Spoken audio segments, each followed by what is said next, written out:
is up, everyone? It's Gage here. Welcome to Buck Dat. And today I'm with my co-host, Ken Filler, to bring you a little Buccaneers coverage. And we had to start off with the biggest news that's been happening. Baker Mayfield is announced a starter of the Tampa Bay Buccaneers. Gage, not to feel like Nostradamus or that I can predict all events that are going to happen, but I think on the very first podcast that you and I did together, I told you Baker was going to be the starter.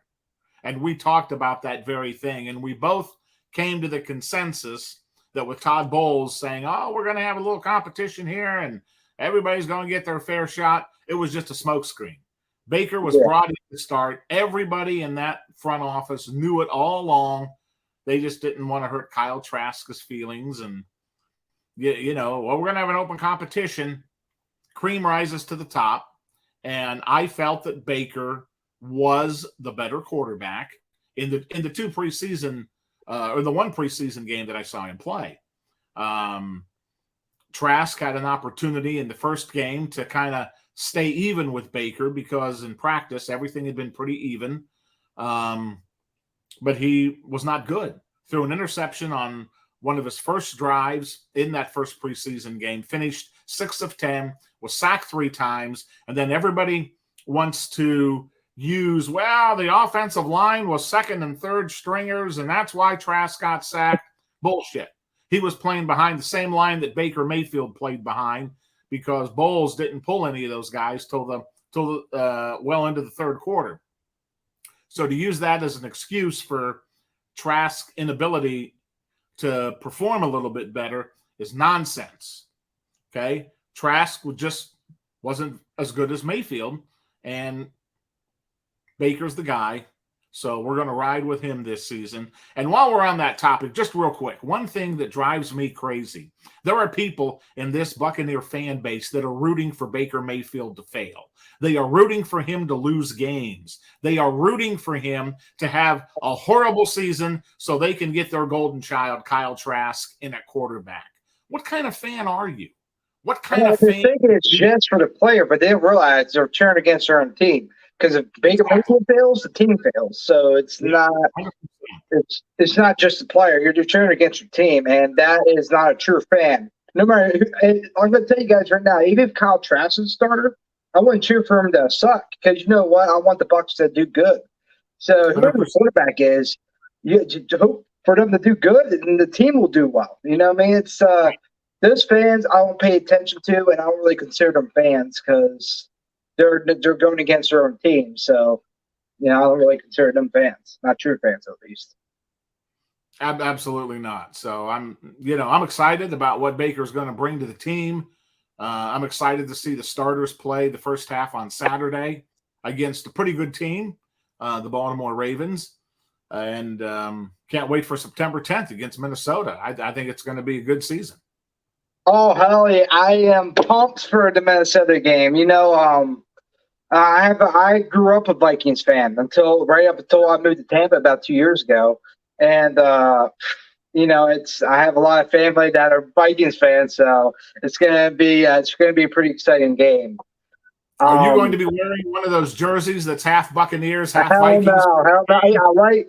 I do like the Vikings, but Buccaneers, they're my ride and die team. You know what I mean? Buccaneers all the way. I don't do the half. I don't know. I feel like that's a little weird. You can't just make a fucking decision, man. Just make a decision. Which team are you cheering for? Right. Yeah. Make a decision. Absolutely. Every time I think of half jerseys, I think of the Patriots fans that were cheering for Tom Brady when he was in Tampa. I was like, what are you guys doing here? Yes. Absolutely. Yeah, and kind of going back to Baker though. We talked a lot about this. I love Baker Mayfield's leadership, his moxie, and he's the type of guy. This is why I like Baker a lot. He's the type of guy that will do whatever it takes for the team. If he has to refer less passes, he'll do it. If he needs to run more, he'll do it. If he has to fight for an extra yard, an extra inch, he's going to be the guy to do it. He has that leadership, and he'll fight for everything he got. For example, 2021 the Browns. He tore his labrum in his shoulder, in his right shoulder, and he could have got surgery and could have got. And Deshaun was after that year. That's the year they were going after Deshaun Watson. So he could have got traded the following season and got with a better team than the Carolina Panthers. But he didn't because he wanted to help the team out and help them go to the possible playoffs or a Super Bowl. And that's the type of leader Baker is. He'll risk his whole body to help his team.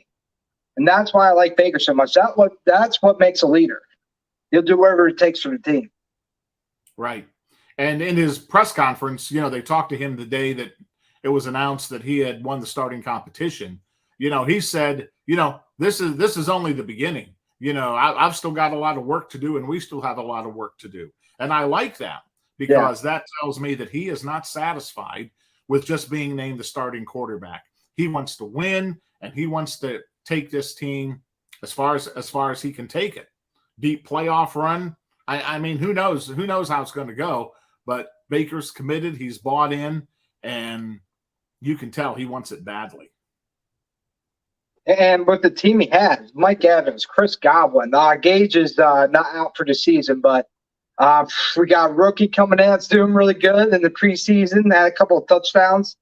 Our receiver core and tight end Kate, I now think will step up this year. And our whole offense is looking like a top 15, maybe a top 13 team. And our defense, I talked to JC last weekend. Last Wednesday, we had a discussion about this, and I said top 10. JC said top 5. So this defense. So it could look pretty strong this year. Yeah, I think the defense is going to be much better than last year.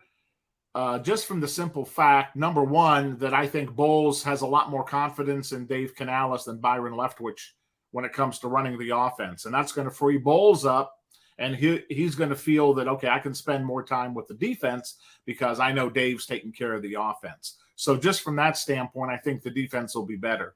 Nobody has ever questioned Bowles' ability to coach defense. He's a very good defensive coordinator. It's his head coach when you have to oversee everything and kind of manage everything that Bowles has struggled. And hopefully this is the year that gets turned around and he can kind of make a name for himself as a decent football coach. But, defensively, Bowles said this week, if you're a starter and you're not hurt, you're going to play the first half. Now, we haven't seen any resemblance of the Buccaneer defense yet on the field in preseason that we're going to see during the regular season. All defensive backs, the starters, have been held out for whatever reason. Some have been kind of banged up. Some of them just held out because it's the preseason. So we should see all the starters on Saturday against the Ravens, and we should also see the two rookie linebackers, Yaya Diaby and Servokia Dennis. I've been a little disappointed we haven't seen more of them in the preseason. Bowles says, Diaby's kind of been nicked up, and, Dennis got kind of banged up in that first preseason game. But I'm excited to see what they bring to the defense. I'm excited to see the speed. I'm excited, to see their toughness, how they perform, on the field under the lights. And I'm looking forward to the game on Saturday and seeing what this defense can do. 100% agree. It's going to be our first look at the defense of what it could be this season.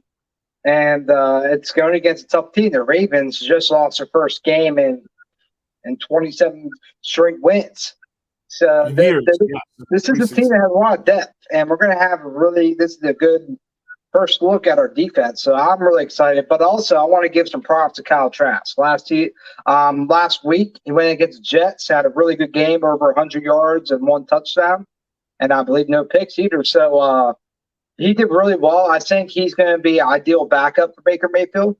I know a lot of people are disappointed he's not going to be a starter, but this is a good way for him to kind of build, learn from Baker Mayfield and be a solid backup. It's so I'm kind of glad we have a good depth on the quarterback so far. And now a lot of people are mentioning receiver. Us signing receiver since Russell Gage is out.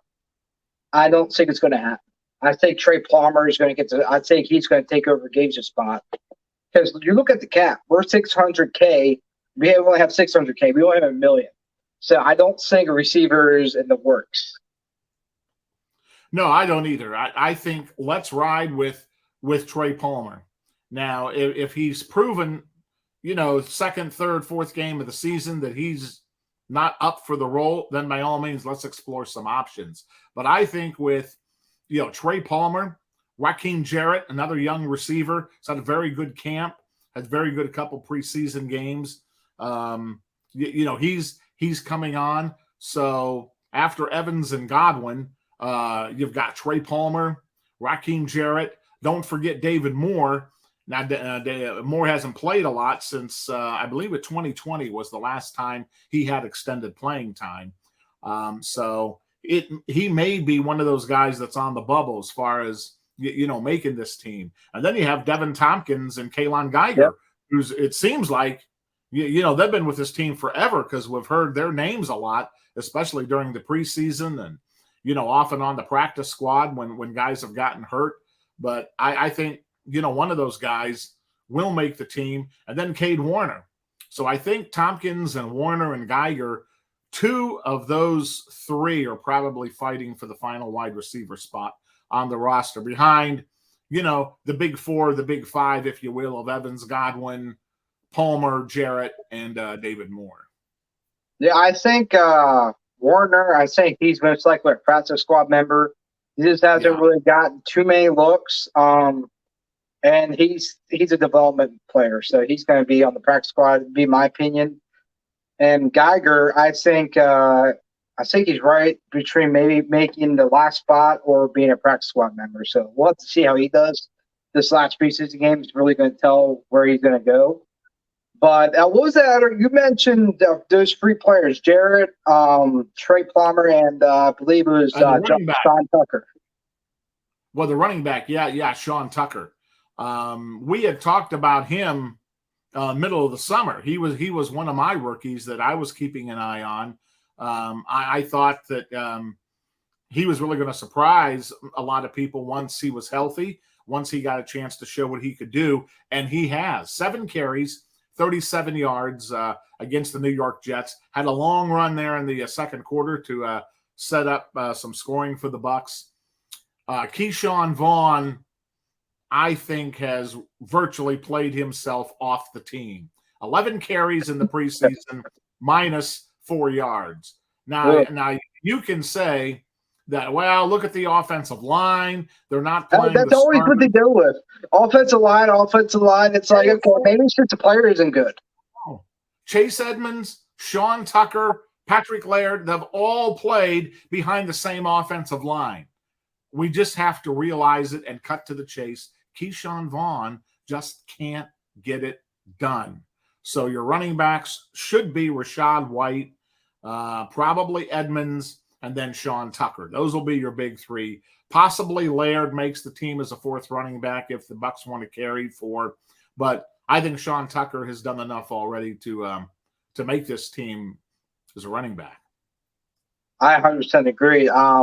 Keyshawn Vaughn, we both talked about him. We both didn't say he's going to make the roster. Right. I'm surprised he hasn't been cut yet already, but I think they have a day for that now to make it more of a bigger thing. But Keyshawn Vaughn, he doesn't impress me. He never. The last couple of years I've seen him, he has not impressed me whatsoever.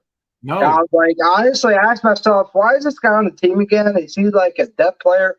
And I wasn't there when he got drafted, so I looked him up. I'm like, this guy's a first-round pick and hasn't done shit. Like, why is this guy on the team? Yeah, and even last year, I mean, he doesn't do much. I mean, when he gets an opening, he has trouble. I mean, his lateral movement's not good. Doesn't have that breakaway speed. I don't know what it is that they see in him to keep him around. But I think he'll be one of the guys that'll definitely be cut. I believe it's Tuesday. Next Tuesday or Wednesday maybe is cut down day. So, that would make sense. I keep you on Vaughn. The only thing I can really think of why they kept him, maybe it's because they put a lot of investment in him. It was a high pick, third-round pick for him. So that's the only reason I can think of. They kept him. Hopefully, they're probably hoping he can finally break out and maybe learn under running backs like Leonard Fournette and LaShawn McCoy, maybe learn from under those guys. Maybe he can finally break it. You know what I mean? Find his groove, but he never did. You know, he just isn't that guy. At the end of the day, though, I mean, at the end of the day, we're about winning games. And I would think as a coach, a scouting department, and as a general manager, Jason Light would get his group together and say, listen, everybody, all 53 guys on this team have to help us win. They have to help us win in some capacity. What is Keyshawn Vaughn doing, and what has he done to help this team win? Yeah, not much. Maybe like I think it was last season. He had one big run, and that was about it for the whole season. That's all he's ever really. He hasn't done much. You know, he's. No, I mean, he hasn't. And I mean, at the end of the day, it's wins and losses. And how are you helping the team move forward? That's true not only in football, but in business and any organization. You got to be a contributor.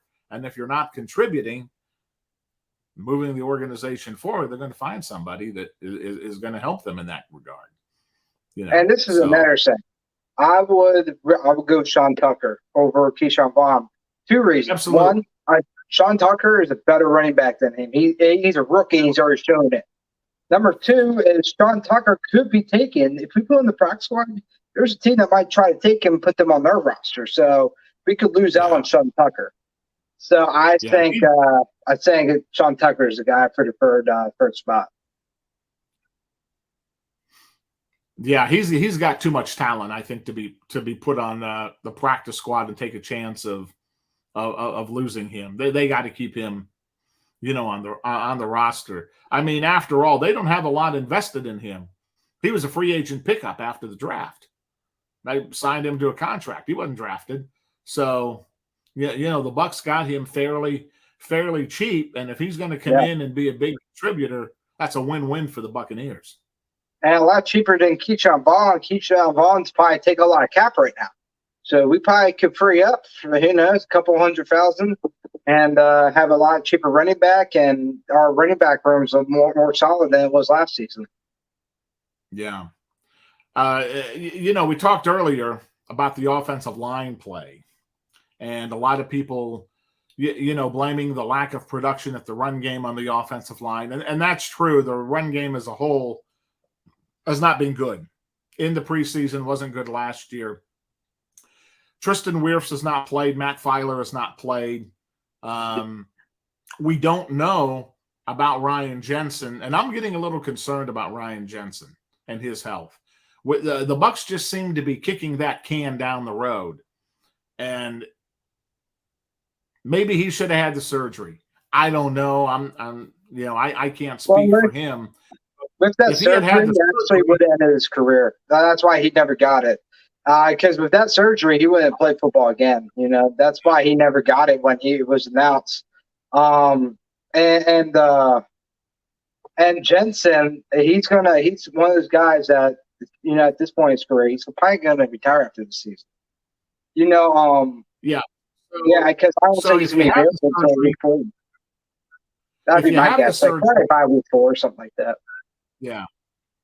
If you have the surgery, you can't play football again. So you don't have surgery, and it still ends your career. You know, I mean, I guess he rolled the dice, and it just didn't come up snake eyes for him. But, you know, Bowles was asked about that in his press conference yesterday, and he said, you know, at some point, we're going to have to make a decision on whether he's going to be available to play in the first game, you know, against the Vikings. And with him not even practicing much this training camp, you know, and not going on back-to-back days, and that's a concern. I mean, we didn't have him last year. I thought Hainsey did a decent job, you know, at center. But the right side of that line, Luke Gedeke, Cody Mock. Now, Cody Mock's a rookie. This is Gedeke's second season, but he was moved back to his natural position this season to make it easier for him to, you know, adapt to the NFL game after a very tough rookie season. He was awful in the game against the Steelers. that first game. Just absolutely horrid. Now, he did play a little bit better against the Jets, but as a whole, that offensive line that played together, they're not good. And if Wirfs goes down, if Filer goes down, Cody Mott goes down, we're in trouble. We're in trouble. The offensive line is that bad. Well, right now the line is very shaky right now. I think, I'm very confident in Matt Flyer and I'll probably say his last name wrong, but Cody Mock. Jensen concerns me. I think he'll be ready by week 4, but we're going to have to go like 1 to 3 games without him. So, Ainsley's going to have to step up once again. I think he'll do fine, but Luke Gedeke concerns me. Like, he's definitely improved since the first game, but it's still a questionable. Like, is this guy going to be ready for week 1 against the Vikings? Because let's be real, let's talk about the Vikings defense. Vikings were rough last year, but with Brian Flores as defense coordinator, this defense ain't going to be soft. They got Danielle Hunter back. They got Michael Davenport on the right side.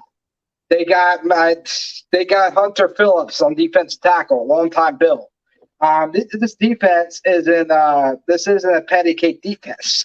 This is the defense that's going to test our offensive line. So that concerns me greatly. Like Baker Mayfield, I'm afraid he's going to be running for his life out there. That's my concern for week 1 for the Vikings. So are they going to be ready? That's my question.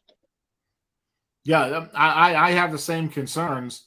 And, the other concern that I have is with Dave Canales and his offensive philosophy of kind of more of a ball control type offense, short passing game, quarterback in motion, maybe relying more on the run than the Bucs have in the past. This team can't run the ball effectively. They didn't run it well last year. They didn't run it well the season before. And they're averaging just about 70 yards a game, which is 2.5 yards a carry. It's not like they're not trying to run the ball. They can't run the ball. Because they know what we're going to do. I'm sorry? Because they're going to know what we're doing because we can't pass the ball and our line can't hold up, then they're going to know exactly what we're doing. Yeah, they got to get that corrected. You have to be able to run the ball. You have to be able. That's key. In this team, it's going to be run first. That's basically what they're creating right now is a run first team, and that opens opportunities for Baker Mayfield for bootlegs and pass action plays. Because that's where Baker's bread and butter is too, and the fave of Mike Evans. But yeah, that offensive line is going to have to really step up this season. Baker Mayfield, luckily, he's a very mobile quarterback, so it helps us greatly. That's one thing I like to him better than Kyle Trask. Kyle Trask is like a board back there. But that's one thing that makes me feel a little better because we need a mobile quarterback with the offensive line. Because we have no idea how that offensive line is going to look, especially if Ryan Jensen probably not playing week 1. I wouldn't put my money on it. Yeah, if I was a betting man, I would bet money on it. He's not playing week 1. So you might as well just go with the 5 you think are going to be out there, against Minnesota. Let them play together. Let them practice together. If Jensen's ready, that's a bonus. I mean, we saw what happened in the playoff game against Dallas. Hadn't played all season and steps in with very, very limited practice time that week, starts and does a pretty decent job. Oh, definitely. And, the offensive line is going to be my concern. As far as the whole as far as the pitcher with this team, I like it. I think this is a playoff team. The only concern I have is the one saying that I feel like it's going to affect the Buccaneers. I hope not. I hope hopefully he steps up. Todd Bowles, as a head coach, he's a great coordinator. He is probably one of the best coordinators I've seen. But as far as head coach, it has not impressed me whatsoever. That's one thing I'm very, very concerned with. Hopefully he gets out of his own way as a coach, but we're going to have to see. And hopefully he is able to develop better as a head coach this time around with a good team and working for our new offensive coordinator, Dave Canales, and hopefully it turns out well. But as far as week to week, it's its offensive line. That's what concerns me right now.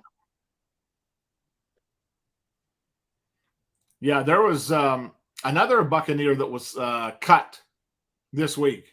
One of your favorite players, Oh, yeah. Rodrigo Blankenship. So we're talking about the offensive line being a concern. I know you're not a big fan of Chase McLaughlin, but No. now he's the guy. They brought Blankenship in for some competition. He misses 2 field goals against the Jets. Now, to be fair, one was over 50 yards and it kind of boinked off the goalpost. Other one was from, I think, 32 yards, 35 yards, something like that. And he missed it to wide left, wide right. McLaughlin's only had one kick. He made it. So he's 1 for 1 on his field goal attempts in the preseason. So is the field goal game, the kicking game, is that a concern for you? I think that's the second problem with besides offensive line. Kicking. McLaughlin, you look at his resume, his accuracy is terrible. I think it's like around 60% accuracy. It's just a little over half. And I looked at the stats before we recorded this today. 78.8% on field goals. Blankenship was 83.8. Okay. Okay, that's a little better. But still, it's very concerning. You want to be at least like around 86, 87 at minimum. So that's and he's not even close to that. And that's what really concerns me. And I don't think the team's taking this too seriously. Like, Bubbles was great to bring in, but now with him out of the picture, McLaughlin hasn't really shown he can consistently make field goals. He's only kicked 1 field goal. I honestly, in my opinion, I would love. He's older, but I would love to bring in Robbie Goldie. The dude has been solid for the past over a decade with the Bears and with the 49ers for the past 4 to 5 seasons. He's like 38 now, but he'd be a solid kicker for at least for this season. I think he's a guy you should at least try out. See if he can still make field goals and play at a high level. But I am not very content with Chase McLaughlin, and I hope they address that. Hopefully they try out a couple of kickers and bring more competition. But I guess he's probably going to be the guy, but I'm just not very confident right now. So I'm hoping they at least bring in Robbie Gold to at least try out. Well, I don't know that they're going to bring in, Robbie Gold, but how long has it been since the Buccaneers had a really good kicker? How long has it been? I think the Bucs had I think the kicker back when they won the Super Bowl. What was his name? Gramatica? Martin Yeah, Gramatica? Dramatica. He wasn't good kicker for a long time, but for like 3 or 4 seasons, I think he was a pretty solid kicker. I mean, just look at some of these names. Okay, we all remember Roberto Aguayo, kid from Florida State. Oh God. Yeah. How about Matt Gay? We had Ryan Suckup years ago. Ryan Lindell. We had Matt Bryant, who wasn't bad. Matt Bryant was a pretty good place kicker. Yeah, he actually was pretty decent. Connor Barth, Cairo Santos. And the list goes on and on. That's one area. See a couple of names in there that was decent. Like Matt Bryant was pretty solid, but Matt Gay was. I feel like he is the kicker that got away. Man, look how good. I feel like we had the Vikings have a kicking curse right now. I feel like we're in a similar road. Like, we could never find just a long-term kicker. Dramatica, or I forget his name, but he was like the only solid kicker we had in a long time, at least 4 years. But he was the closest thing we had to a long-term kicker. Yeah. Besides our most recent kicker, and it's just it's a concern. I think Matt Gay was a decent kicker, had a really strong leg. I mean, he could boom it. The problem with these kickers that the Bucs bring in, and it's not a problem, but it becomes problematic. When you're losing a game 20-19 and you bring in your field goal kicker for a 30, 35-yard field goal and they miss it and you lose the game, that's a problem.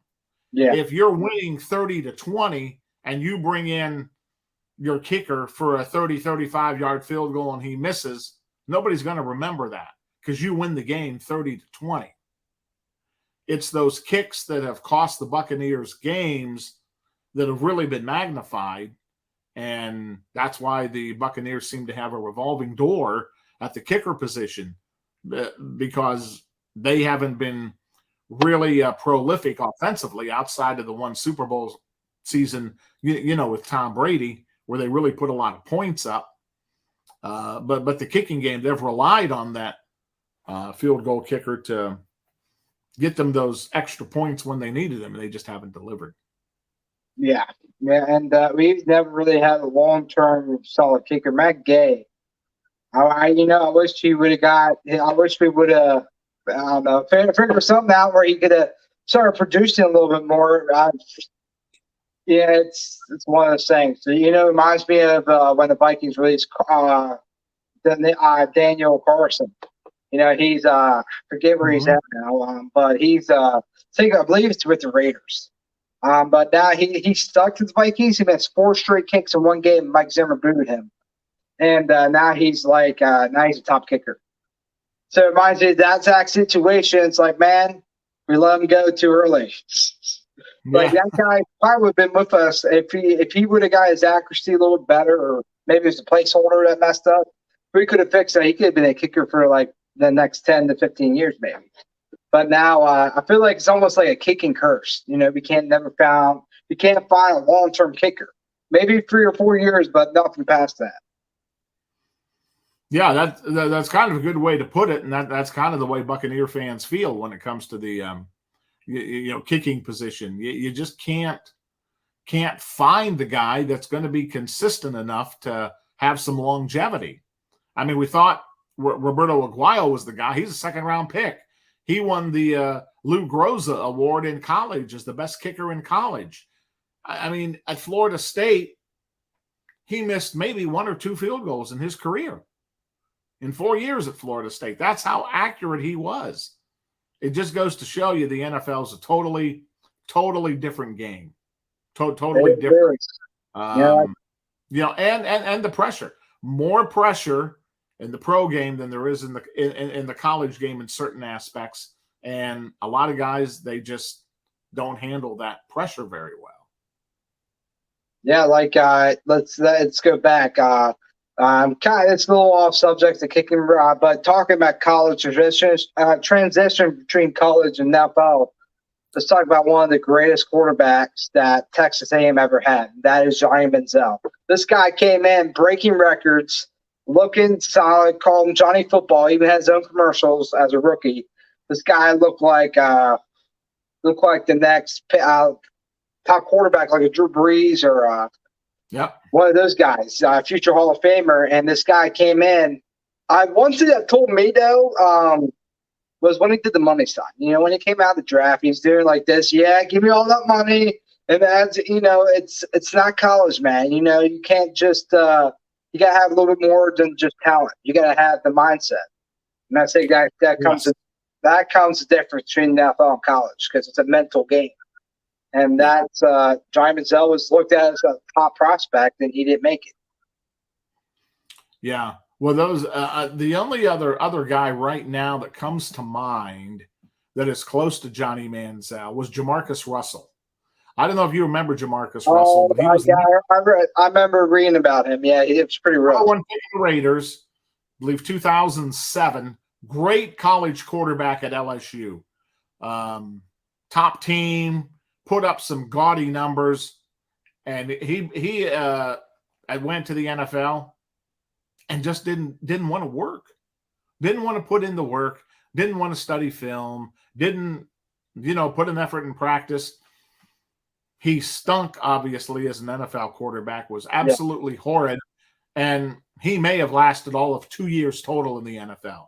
I think by the middle of his rookie season, he was replaced by somebody else, and a couple of years later, he was riding off into the sunset. But he's the only other guy I can think of that had the Johnny Manziel numbers and the Johnny Manziel talent in college football, but just didn't translate to the NFL game due to mindset. Due to the mindset, just not wanting to put in the work. Yeah, and then he on the way to practice, then he hit a buffet or something like that too. Then he what? I remember I think he was the guy that started gaining a little weight. He gained like 20 pounds. Oh yeah, yeah. I think he played quarterback. He was kind of like Jared Lorenzen. I don't know if he was as big as Jared Lorenzen, but yeah, Russell went about 250, 260 as an NFL quarterback. After he got into camp and, he wasn't disciplined, didn't take care of himself. And Lorenzen was the same way his last few years in the league. Quarterback of Kentucky, pretty good quarterback at Kentucky, not Heisman Trophy caliber talent, but, pretty decent. And bounced around a couple of NFL teams. In his last few games, I think he was with the New York Giants. Man, he was so out of shape. It was comical to see him line up under center, try to roll out, try to do a bootleg. Oh, my God. Another player, different position, but another player that I thought was going to do really good after playing 4 years in Green Bay was Eddie Lacy. Man, that guy, he gained weight very quickly.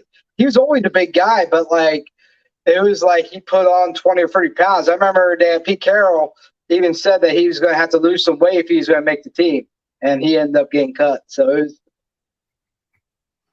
Yeah, I know there's stories like that, all over the NFL, and you just wonder, what is it about these guys? They make a ton of money, and yet they're not disciplined enough to do the right things that will continually make them that money. And after 3 or 4 years, it's like they just, I made my money. So what? I'm done. It's a fact. I had an interview with Brett Johnson about a year ago, and one thing we talked about is passion. If you go after it's, having the desire for money, it's not going to last long. After you make your money in the NFL, it's hard. It takes a lot of grinding and going. And when you make that money, sometimes you lose that desire. Like, hey, I made my money, so what else am I working for now? And that's where the passion has come in. Like, hey, man, I want to help my team make the Super Bowl. I don't want to be the best player that I could possibly be. And that's the passion. And like Eddie Lacy and Johnny Manziel, all those guys lost it. Like Johnny Manziel, for example, he started drinking a lot, got in trouble, got domestic abuse with his girlfriend, and there's all the stuff. They lose that passion, I think, and that's what loses their motivation and their willpower. Yeah, it's sad state of affairs with some of these guys, because the average Joe, like you and I mean, we would give our left arm to have an opportunity like that, but we weren't born. Oh my God!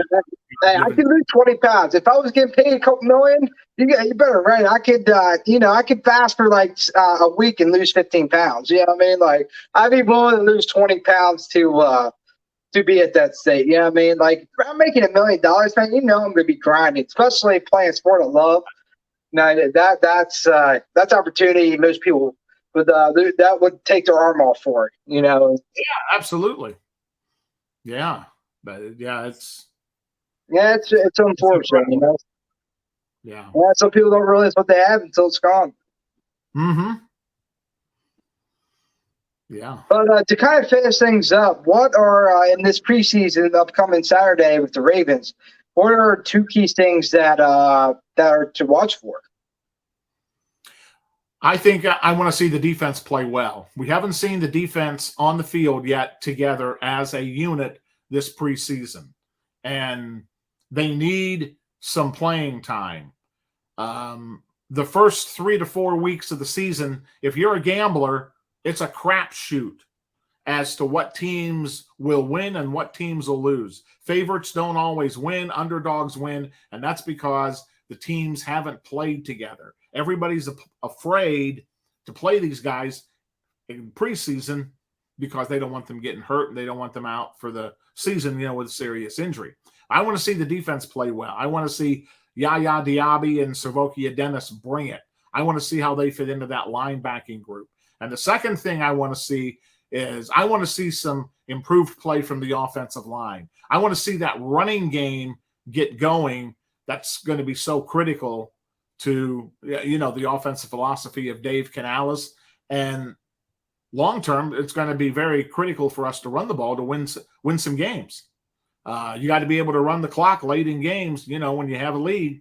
And I'm not sure right now that the Bucs can do that effectively. So those are two things that I'm going to be watching for against the Ravens on Saturday.